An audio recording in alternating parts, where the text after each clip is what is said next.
Beyond Time, bab 656-657. Untuk melihat video selengkapnya, sahabat bisa kunjungi playlist yang telah Sabta Novel sediakan. Yuk mari, kita berimajinasi bersama dan masuk ke alur ceritanya.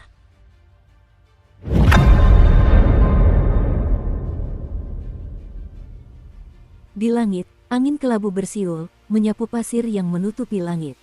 Dalam kegelapan, warna-warna seluruh dunia terasa dingin. Di darat, puluhan ribu putra dewa yang mengerikan, mirip dengan iblis, menekan semua kekacauan, menahan kegilaan mereka, dan bersujud dalam penyembahan. Dari kejauhan, pemandangan itu sangat mengesankan. Di hadapan mereka, Su King berdiri dengan tenang, mengenakan jubah hitam, dengan rambut hitamnya terurai di belakangnya. Angin menerpa matanya yang hitam pekat, dan jubah yang berkibar menonjolkan sosoknya yang tegak. Dengan lingkaran-lingkaran darah konsentris yang mengalir di sekeliling tubuhnya seperti pita, itu adalah pemandangan yang mengejutkan dan tidak seperti dunia nyata, seolah-olah penguasa iblis telah turun ke alam fana. Pada saat itu, Raja Iblis ini menatap putra dewa di hadapannya dan menekan tangannya ke kepalanya. Saat disentuh, tubuh putra dewa itu berhenti bergerak. Namun, ia sama sekali tidak berani melawan dan tidak bergerak. Su King tidak menunjukkan ekspresi apapun. Kesadaran ilahinya menyatu ke dalamnya dan dia diam-diam merasakan esensinya. Hal pertama yang ia alami adalah ketaatan dan penghormatan yang dipancarkan oleh putra ilahi.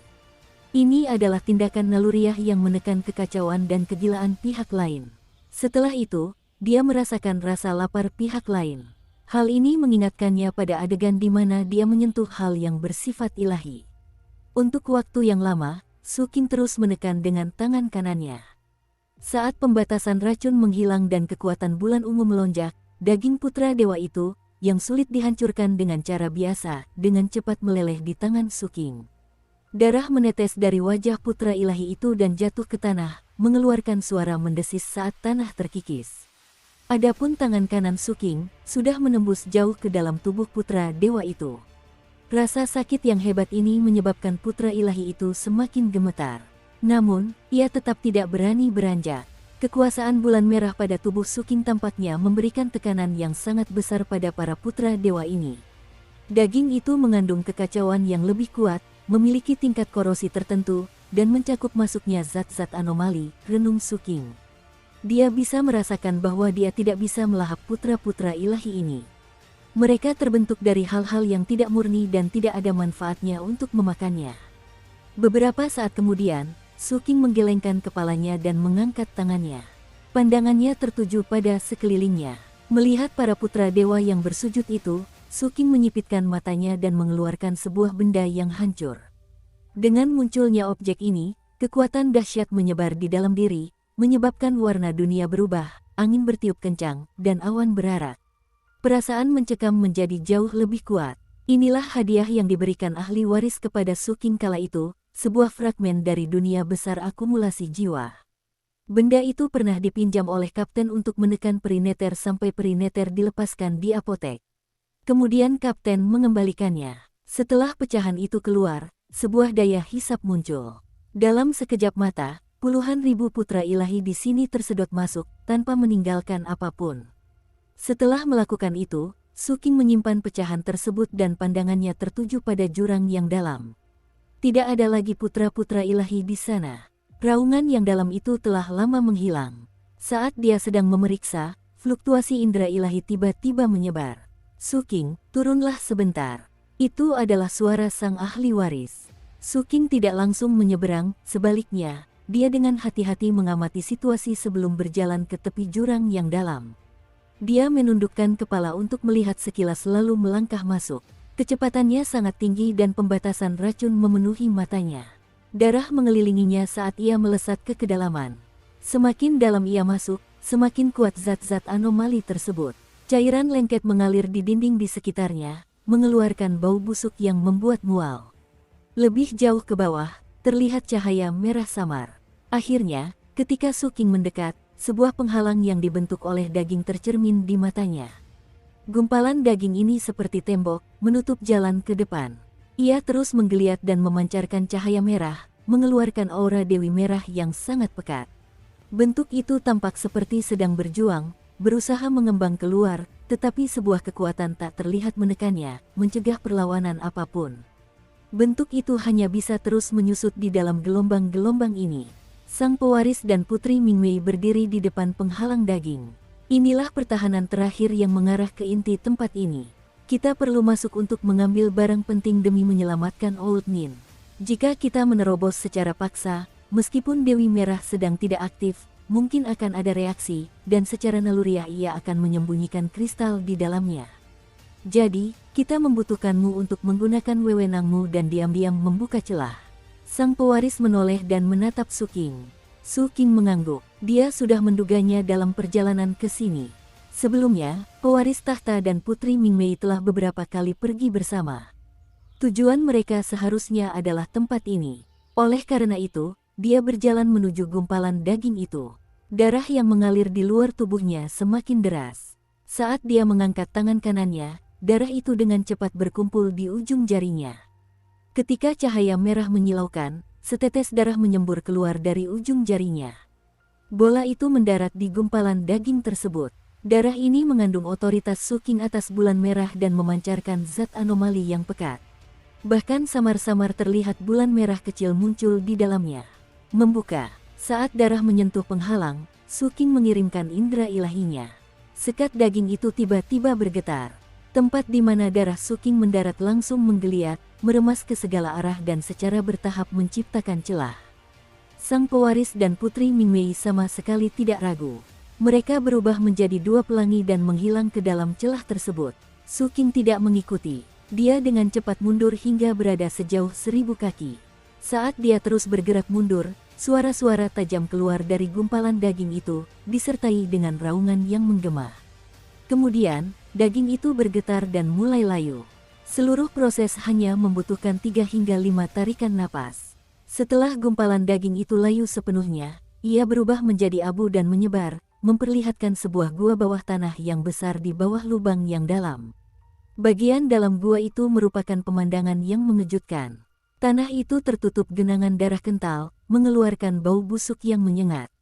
Di tengahnya, terdapat kristal merah besar, dengan setengahnya terlihat di atas permukaan darah.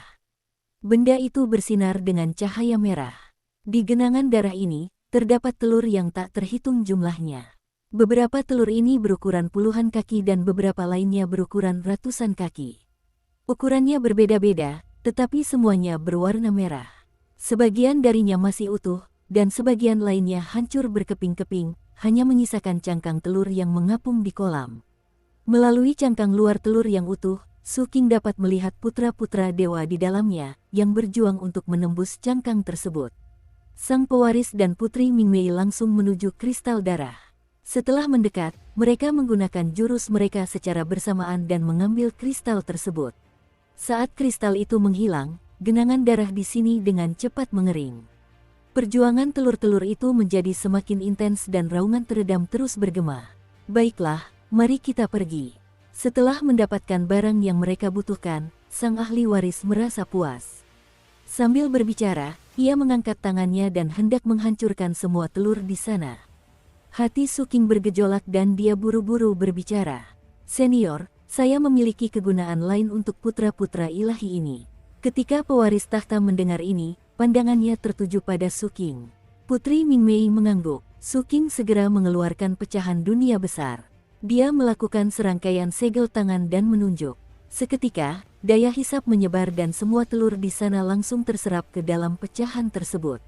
Setelah melakukan semua ini, Su Qing merasa puas. Dengan jumlah yang begitu besar, ia merasa bahwa itu sudah sesuai dengan jumlah minyak yang dibutuhkan kapten. Kalau begitu, ayo kita pergi. Melihat Su Qing sudah selesai, pewaris tahta berbicara dengan tenang. Dengan lambaian lengan bajunya, ia membawa Su Qing keluar dari jurang yang dalam itu. Ketika mereka sampai di luar, Putri Mingwei mengangkat tangannya dan menekan ke bawah. Seketika itu, tanah bergetar dan jurang yang dalam mulai runtuh. Banyak sekali bebatuan muncul begitu saja dan dengan cepat menimbunnya, mengubahnya menjadi tanah datar. Kekacauan yang terjadi di pegunungan kehidupan pahit itu terselesaikan begitu saja. Su Qing merasa ini normal. Lagi pula, dengan akumulasi jiwa, mustahil bagi sarang putra dewa untuk menyebabkan keributan besar. Namun, bagi para kultivator pegunungan kehidupan pahit, dampaknya sangat kuat. Awalnya mereka siap mempertaruhkan nyawa mereka, tetapi semua yang terjadi setelah itu menimbulkan gelombang besar di hati mereka. Satu telapak tangan saja bisa menutupi seluruh pegunungan dan membunuh putra-putra dewa yang tak terhitung jumlahnya. Agar bisa membuat leluhur Mogui dihormati sampai-sampai menyebut dirinya sebagai junior. Jawabannya sudah jelas, akumulasi jiwa. Dua kata ini muncul di hati semua kultivator dan berubah menjadi guntur yang bergemuruh dan terus meledak, berubah menjadi getaran naluriah. Setelah menyingkirkan para putra dewa yang tersisa, mereka secara pribadi melihat leluhur Mogui pergi ke apotek di kota bumi itu. Dia sama sekali tidak peduli dengan identitasnya dan menyambut setiap tamu yang mengunjungi toko tersebut. Adegan ini kembali memicu badai di hati para kultivator pegunungan kehidupan pahit. Sebelumnya, apoteker misterius itu cukup terkenal di pegunungan kehidupan pahit. Lagi pula, banyak hal luar biasa yang terjadi di sana. Namun, apapun yang terjadi, sulit bagi mereka untuk membayangkan bahwa sebenarnya ada akumulasi jiwa di sana. Hari ini, mereka mengerti bahwa apotek adalah inti dari pegunungan kehidupan pahit dan bahkan gurun ini. Kesadaran ini membuat semua orang merasakan kekaguman yang mendalam. Oleh karena itu, kota biasa ini menjadi tanah suci di padang pasir. Di antara para kultivator di sini, terdapat juga kultivator dari aula pemberontak bulan. Oleh karena itu, segala sesuatu yang terjadi di sini dengan cepat menyebar ke aula pemberontak bulan dan diketahui oleh seluruh pasukan pemberontak di wilayah pemujaan bulan. Tiba-tiba, semua kekuatan perlawanan di dunia luar menjadi gempar. Mereka juga pernah mendengar tentang pegunungan kehidupan pahit sebelumnya, tetapi itu karena kemunculan angin kelabu.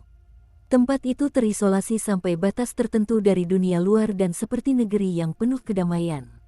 Selain itu, diduga sumber kejadian di platform pembunuhan dewa tersebut menjadi penyebabnya, sehingga hal itu diperhatikan dan menjadi bahan spekulasi. Dukung terus channel YouTube Sabta Novel. Namun, kemunculan akumulasi jiwa menyebabkan dunia luar gempar. Hal ini karena mereka teringat akan kejadian di platform pembunuh dewa. Pada saat yang sama, dugaan mereka tentang identitas akumulasi jiwa juga muncul. Dia adalah putra mahkota. Di dataran yang agak jauh dari gurun pasir hijau, lebih dari 1000 kapal terbang melesat di langit. Di kapal terbang paling depan, seorang kultivator paruh baya duduk bersila. Ia mengangkat kepalanya dan memandang ke arah gurun pasir hijau, bergumam sendiri. Orang ini tampak kelelahan karena perjalanan dan wajahnya pucat. Jelas sekali bahwa dia terluka. Namun, ekspresinya tetap bermartabat dan serius. Ketua Aula keempat, apakah kita akan pergi ke padang pasir? Di samping kultivator paruh baya itu berdiri lebih dari 10 bawahannya. Masing-masing dari mereka berada di alam nihilitas dan semuanya terluka parah. Pada saat itu, salah satu dari mereka bertanya dengan suara serak. Kultivator paruh baya ini tak lain adalah ketua aula keempat dari aula pemberontak bulan. Ketika mendengar ini, dia menoleh dan melihat ke belakang. Setiap kapal terbang di belakang dipenuhi oleh kultivator dari semua ras. Mereka semua menunjukkan tanda-tanda kelelahan dan luka, tatapan mereka redup. Sebagai pasukan pemberontak, mereka telah gagal di bawah penindasan kuil bulan merah dan merebaknya malapetaka putra ilahi. Mereka telah menderita kerugian besar. Setelah membayar harga yang sangat mahal, pasukan yang tersisa akhirnya berhasil melarikan diri. Namun, dengan kuil bulan merah yang mengejar mereka, meskipun dunia ini luas, mereka tidak punya tempat untuk melarikan diri. Ya, mari kita pergi ke padang pasir. Ketua aula keempat menarik napas dalam-dalam dan berbicara. Waktu berlalu dan setengah bulan pun berlalu. Ketika sarang putra ilahi bermunculan di mana-mana, situasi di wilayah pemujaan bulan menjadi semakin memburuk. Kabar kekalahan tim ketua aula keempat menyebar dengan cepat. Seketika itu juga, moral pasukan pemberontak yang dibentuk oleh para wakil ketua aula dari aula pemberontak bulan menjadi rendah. Mereka tampaknya telah kehilangan semua harapan. Nyala api yang menyala sepertinya hanyalah cahaya sisa dari kehidupan seseorang. Dalam situasi ini, hanya gurun pasir yang menjadi semakin menonjol. Karena keberadaan pewaris tahta, bukan hanya para kultivator pegunungan kehidupan pahit yang menganggap kota bumi sebagai tanah suci, tetapi pasukan perlawanan dari segala penjuru di luar juga memperlakukan gurun pasir sebagai tanah suci. Oleh karena itu, hampir setiap hari, akan ada orang-orang yang bergerak menuju gurun dari mana-mana. Mereka ingin memasuki tempat ini, bergabung, dan mencari perlawanan sejati. Namun, blokade oleh kuil bulan merah menjadi semakin kuat. Akan tetapi, selama periode ini, beberapa peristiwa tak terduga terjadi, dan makhluk-makhluk kuat misterius turun, menyebabkan blokade tersebut runtuh. Leluhur Mogui ditunjuk oleh ahli waris untuk memimpin sejumlah besar petani gurun ke tepi gurun untuk menyambut orang-orang yang datang. Meskipun angin di gurun mencegah orang luar masuk, angin ini pada akhirnya diperdagangkan oleh sang kapten. Dengan kultivasi dan identitas sang pewaris, dia memenuhi syarat untuk membentuk aliansi dengan Dewa Api Bulan Tinggi itu. Oleh karena itu, setelah dia menyalurkan indera ilahinya melalui angin di sini memberinya wewenang. Angin itu tidak lagi menghalangi semua orang yang masuk dan hanya menargetkan kultivator bulan merah. Akibatnya, dengan bergabungnya pasukan perlawanan di wilayah pemujaan bulan, kekuatan gurun pasir meluas hampir setiap hari. Semua kultivator yang bergabung dengan faksi gurun merasa gembira setelah tiba. Namun, mereka tahu bahwa mereka tidak memiliki kualifikasi untuk bertemu dengan pewaris, jadi mereka tidak mengganggunya di apotek. Mereka hanya membungkuk ke arah pegunungan kehidupan pahit. Sedangkan untuk apoteker, tidak banyak perubahan. Ning Yan, Wu Jianwu, dan yang lainnya melanjutkan tugas rutin mereka. Begitu pula dengan Linger, Li Yufei, dan Nether Fairy. Hanya Su Qing yang menghabiskan lebih banyak waktu di fragmen dunia kecil itu. Dalam setengah bulan terakhir, dia hampir menghabiskan seluruh waktunya di fragmen dunia kecil itu. Dia sangat menyadari bahwa waktunya sangat terbatas. Terlepas dari situasi di luar atau mendekatnya bulan merah secara bertahap, semuanya memberitahunya sesuatu. Malapetaka itu akan segera tiba. Oleh karena itu, Su Qing tidak membuang waktu selama setengah bulan ini. Dia sepenuhnya fokus pada penyempurnaan dan pembinaan para putra ilahi. Yang sebenarnya dibutuhkan sang kapten adalah darah dari putra-putra ilahi yang mengandung kekacauan dan kegilaan. Di dunia kecil ini, gletser telah lama mencair dan tanah tertutup tanah hitam. Orang bisa melihat pecahan cangkang telur yang tak terhitung jumlahnya dan putra-putra ilahi yang tak terhingga. Bulan ungu terbit di angkasa, memancarkan kekuatan otoritas bulan merah. Ia menyelimuti dunia ini dan menyediakan kondisi bagi putra ilahi untuk menetas dan mengendalikannya. Semua putra dewa bersujud di tanah. Tubuh mereka dipenuhi luka-luka, menyebabkan darah segar mengalir, menyatu menjadi jejak besar yang ada di tempat ini. Hal itu membentuk sebuah danau. Prosesnya berjalan relatif lancar. Meskipun sesekali putra-putra dewa kehilangan kendali karena jumlah mereka yang banyak, Su Qing segera menekan mereka setiap kali. Adapun luka-luka di tubuh mereka, di bawah pengaruh otoritas, luka-luka itu terbuka sendiri. Akibat pendarahan yang terus-menerus, putra-putra ilahi ini terus melemah hingga akhirnya layu dan mati. Setiap kali hal ini terjadi, Su Qing akan melemparkan mayat para putra dewa yang telah mati kepada putra dewa lainnya untuk dimakan dan ditukar dengan lebih banyak darah. Selama periode ini, Su Qing juga beberapa kali pergi ke aula pemberontak bulan untuk menggabungkan darah putra-putra dewa ke gerbang aula tertinggi. Darah ini memang bermanfaat. Saat menyatu ke dalam totem Dewi Merah tampak bergetar. Api harapan dari berbagai kuil di aula pemberontak bulan berkobar semakin hebat. Penyerapan totem Dewi Merah juga secara bertahap berubah menjadi api yang melahap. Tubuhnya mulai terbakar. Di bawah kobaran api, totem itu mulai tampak buram. Kegilaan sang kapten juga semakin intens saat ia menggerogoti dengan cepat. King kecil, minyaknya tidak cukup. Bawa lagi, biarkan api ini membesar. Harapan ada tepat di depan kita. Selama kita membakar segel Dewi Merah, pintu ini akan terbuka. Pada saat itu, kita akan menjadi penguasa aula pemberontak bulan. Saat kita menjadi penguasa pemberontak bulan, itu akan menjadi hari malapetaka bagi kuil bulan merah. Sang kapten merasa gembira. Sambil mengunyah, ia menyampaikan perasaannya yang seperti dewa. Berdasarkan kecepatan bintang bulan merah, Dewi Merah akan tiba paling lama 9 hingga 10 bulan. Su Qing berbicara dengan suara pelan. Itulah sebabnya aku cemas. Kapten itu menggigit bibirnya dengan keras. King kecil, semua persiapanku hampir selesai. Aku hanya tinggal 2 langkah lagi. Langkah pertama adalah aula pemberontak bulan ini.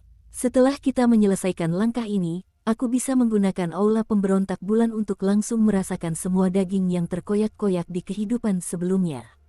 Aku sudah bisa merasakan sebagian kecilnya sekarang. Pada saat itu, ditambah dengan pengaturan kita sebelumnya, kita akan memiliki kekuatan untuk menghancurkan kuil bulan merah. Setelah kuil dihancurkan, kita bisa memasuki dataran pertobatan. Jasad penguasa ada di sana. Tubuh ini adalah langkah terakhir dalam membunuh Dewi Merah. Ini juga merupakan langkah yang sangat penting. Su King mengangguk. Saya akan memeras lebih banyak minyak di luar. Mungkin butuh waktu, tetapi seharusnya cukup. Sang kapten merasa gembira. Haha, aku sangat menantikannya. King kecil, perjalanan kita ke wilayah pemujaan bulan akan segera berakhir. Aku telah merencanakan selama bertahun-tahun untuk melahap dewa itu. Akhirnya aku akan melakukannya. Coba pikirkan, itu Dewi Merah yang sedang kita bicarakan. Jika kita melahapnya, masalah ini pasti akan menyebar ke seluruh Kabupaten Fenghai, wilayah besar umat manusia, dan seluruh benua Wanggu. Pada saat itu, ras langit hitam akan menjadi sampah. Bahkan kaisar manusia mungkin harus bersikap sopan saat menghadapi kita. Saat lelaki tua itu melihat kita berdua, rahangnya mungkin akan ternganga karena terkejut. Ini adalah peristiwa besar yang akan membuat nama kita terkenal di seluruh Wanggu, dan ini adalah sesuatu yang belum pernah terjadi sejak munculnya para dewa. Setelah kita selesai, status calon gubernur Kabupaten Fenghai di masa depan tidak lagi pantas untukmu. Kita harus memiliki tujuan yang lebih tinggi. Harus diakui bahwa sang kapten cukup mampu menginspirasi orang lain. Ketika Su King mendengar kata-kata kapten, pemandangan di Kabupaten Fenghai muncul di benaknya. Dia sedikit linglung saat memikirkan Tuan Tua Ketujuh, Zisuan, Tujuh Mata Darah, dan semua yang terjadi di Kabupaten Fenghai. Jelas belum lama sejak aku datang ke wilayah pemujaan bulan. Baru beberapa tahun, tapi aku merasa seperti bertahun-tahun telah berlalu. Su King memahami bahwa alasan mengapa dia memiliki perasaan ini adalah karena dia telah mengalami terlalu banyak hal di wilayah pemujaan bulan. Pada saat yang sama, itu juga merupakan hasil dari lompatan dalam kultivasinya. Kakak tertua, aku merindukan guru. Su King berbicara dengan suara pelan. Segera, kami akan segera kembali. Sang kapten mendecakkan lidah dan menjawab dengan bangga. Su King mengangguk dan meninggalkan aula pemberontak bulan. Dalam setengah bulan ini, identitasnya yang lain di Moon Rebel Hall menjadi semakin terkenal seiring dengan pecahnya perang. Semua ini terjadi karena pil penangkal kutukan. Meskipun ia kekurangan bahan di dunia nyata dan tidak dapat membuat pil yang mengurangi kutukan hingga 50%, peningkatan pengalaman dan pengetahuan yang ia peroleh bersama dengan mata pembatas racun dapat mengurangi kutukan tersebut hingga 30%. Kemampuan untuk mengurangi kutukan secara permanen sebesar 30% menimbulkan kehebohan di aula pemberontak bulan bahkan di masa perang ini. Bagi banyak petani, pil obat ini merupakan barang yang menyelamatkan nyawa. Korban jiwa tak terhindarkan dalam perang, dan luka-luka akan menyebabkan kutukan di tubuh mereka meletus. Saat bertarung melawan kultivator bulan merah, pihak lawan juga dapat memicu kutukan tersebut. Selain itu, kedekatan bintang bulan merah membuat kutukan tersebut semakin aktif. Oleh karena itu, saat ini, pil obat yang mengurangi kutukan sebesar 30% adalah barang suci. Bagi para kultivator yang dilanda kutukan, itu hampir seperti bangkit dari kematian. Para pengikutnya bahkan lebih bersemangat. Selain itu, Su King tidak lagi meminta imbalan apapun atas pil obat tersebut. Pada dasarnya itu adalah sumbangan cuma-cuma. Dengan demikian, nama pil 9 mencapai puncak ketenaran di aula pemberontak bulan. Namanya telah lama tersebar di luar aula pemberontak bulan dan terkenal di kalangan pasukan pemberontak di wilayah pemujaan bulan. Bahkan, para kultivator yang bukan berasal dari aula pemberontak bulan pun mengenal nama Master Pil 9. Seiring dengan itu, semakin banyak spekulasi tentang identitas Master Pil 9. Ada yang mengatakan bahwa dia berasal dari wilayah lain, ada yang mengatakan bahwa dia adalah seorang ahli tersembunyi, dan ada pula yang mengatakan bahwa dia mungkin seorang senior dari era yang sama dengan pewaris. Berbagai macam teori bermunculan tanpa henti. Bahkan beberapa wakil ketua aula pemberontak bulan telah meninggalkan pesan untuk Su King di aula pemberontak bulan, menyatakan kesopanan mereka dan mengundangnya untuk bergabung dengan pihak mereka, menawarkan segala kemudahan yang mungkin. Bahkan, selama Pil9 setuju, dimanapun dia berada, selama bukan di kuil bulan merah, para ahli akan segera pergi dan mengawalinya. Di antara mereka, kepala aula keempat, yang pernah menyaksikan Su Qing dan Guru Seng Luo memperlihatkan pil obat mereka, adalah yang paling gigih. Setiap beberapa hari, ia akan meninggalkan pesan di kuil Su Qing dengan sikap yang sangat tulus. Namun, Su Qing tidak menanggapi. Barulah ketika nama tanah suci di pegunungan kehidupan pahit tersebar, muncul dugaan tambahan tentang Pil9. Seseorang menganalisis bahwa tanah itu seharusnya berada di pegunungan kehidupan pahit. Hanya tanah suci tanpa perang seperti itu yang dapat membuat seseorang merasa tenang dalam memurnikan pil. Namun, tebakan hanyalah tebakan. Tidak seorang pun mengetahui kebenarannya.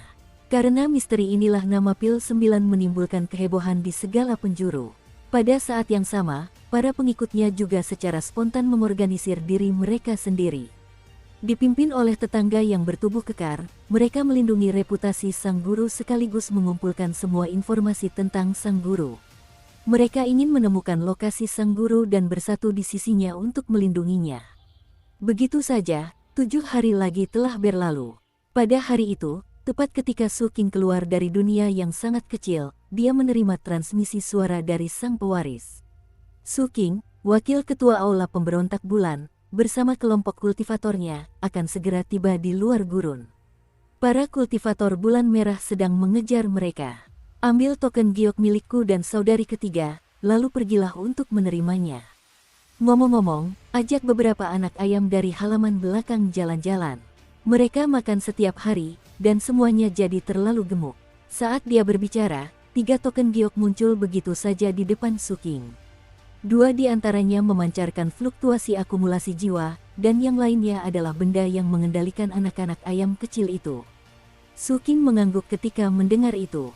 Dia menyimpan token giok dan tiba di halaman belakang apotek. Kemudian, dengan tenang dia melirik anak-anak ayam kecil itu. Ada banyak ahli di sini.